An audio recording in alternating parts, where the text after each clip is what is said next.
Hello friends, आपका स्वागत है मेरे चैनल भक्ति की शक्ति में। आज मैं आपके लिए दशा माता की कथा लेकर आई हूँ। अगर आपको मेरी यह वीडियो अच्छी लगे तो कमेंट बॉक्स में दशा माता की जय अवश्य लिखें।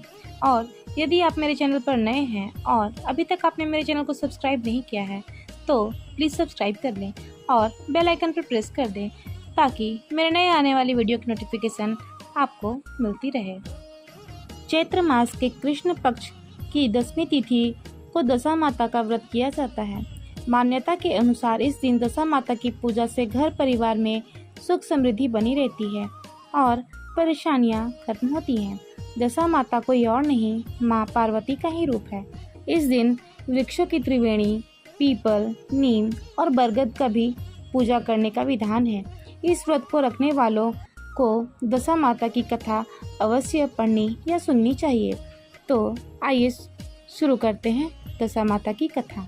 बहुत समय पहले की बात है कि किसी गांव में एक बूढ़ी माई रहती थी। वह बहुत गरीब थी। उनके एक बेटा था। एक दिन वह अपने बेटे से बोली, बेटा तुम कुछ ऐसा काम करो जिससे 4 पैसे की आमदनी हो और हम दोनों का जीवन अच्छे से निर्वाह हो। मेरे तो बुढ़ापे के कारण हाथ पैरों ने जवाब दे दिया है, अब मुझसे काम नहीं होता। तब बूढ़ी माँ का बेटा गांव वालों के जानवर चराने लगा। एक दिन वह पशुओं को पानी पिलाने नदी पर ले गया।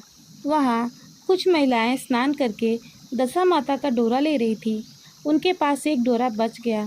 उनमें से एक स्त्री ने कहा कि इस लड़के से पूछते हैं कि वह किसका बेटा है।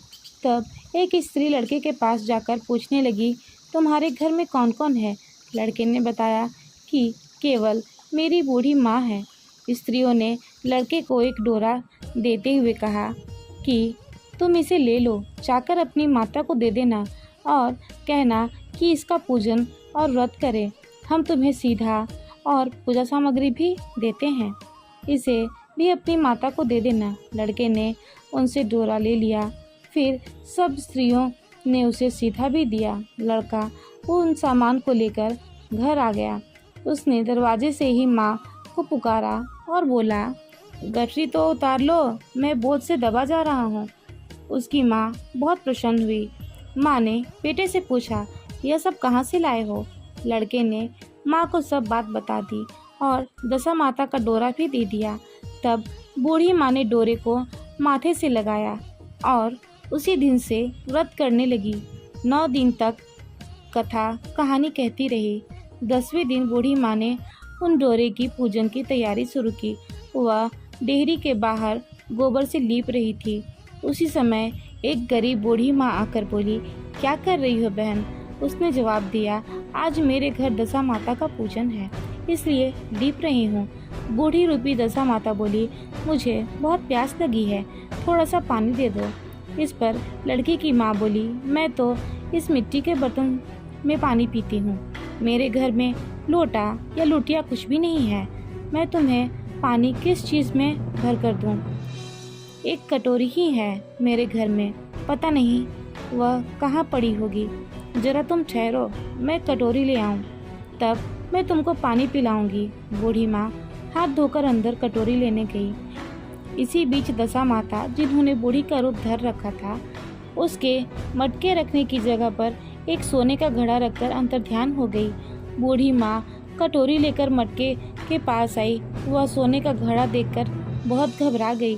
वह मन में सोचने लगी कि मुझ पर बुढ़ापे में चोरी का इल्ज़ाम लगेगा, मैं चोर कहलाऊंगी। वह इस चिंता में बूढ़ी रूपी दशा माता को ढूंढने निकल गई। तब तक उसका बेटा भी वहाँ घर आ गया। उसने अपनी माँ से पूछा, तुम किसे ढूंढ रही हो? तब बूढ़ी माँ ने बताया, अभी एक बूढ़ी आई थी, वह सोने का घड़ा यहाँ रखकर न जाने कहाँ चली गई। तब लड़के ने कहा, वे ही तो दशा माता थी, उन्होंने आपको यह घड़ा दिया है। दोबारा फिर कभी वो आए तो उनके स्वागत में कोई कमी न करना और उनकी आज्ञा का पालन करना। जब आप नदी पर नहाने जाओ तो आपको नदी घाट पर जो भी चीज़ मिले उसको दशा माता का प्रसाद समझकर साथ ले आना। किसी से यह पूछताछ न करना कि यह चीज़ किसकी है या कहाँ से आई है। बूढ़ी माई नदी से स्नान करके बाहर निकली तो उन्हें सोने का घड़ा भरा दिखाई दिया और उसके पास नए वस्त्र रखे थे। बूढ़ी माई ने कपड़ों को पहन लिया और घड़े हाथ में लेकर चलने की तैयारी की। तभी 4 कहार डोली लेकर उसके पास आए। कहारों ने उसे डोली में बैठने को कहा। बूढ़ी माँ डोली में बैठ गई और जब वह अपने घर पहुंची तो उन्होंने देखा कि वहां पर एक आलीशान महल बना है। बूढ़ी माँ घर के अंदर गई।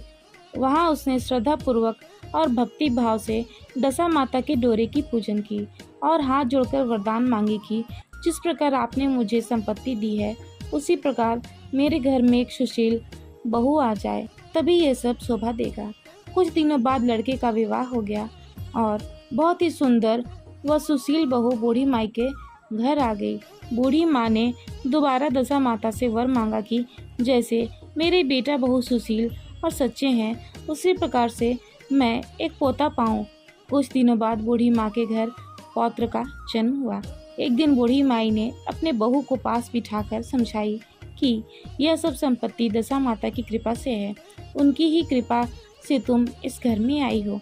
मेरे न रहने के बाद यदि कोई मैले कुचैले कपड़े धारण किए बूढ़ी माँ तुम्हारे घर पर आए तो उसे आंचल की छोर से पोंछ डालना, घृणा मत करना।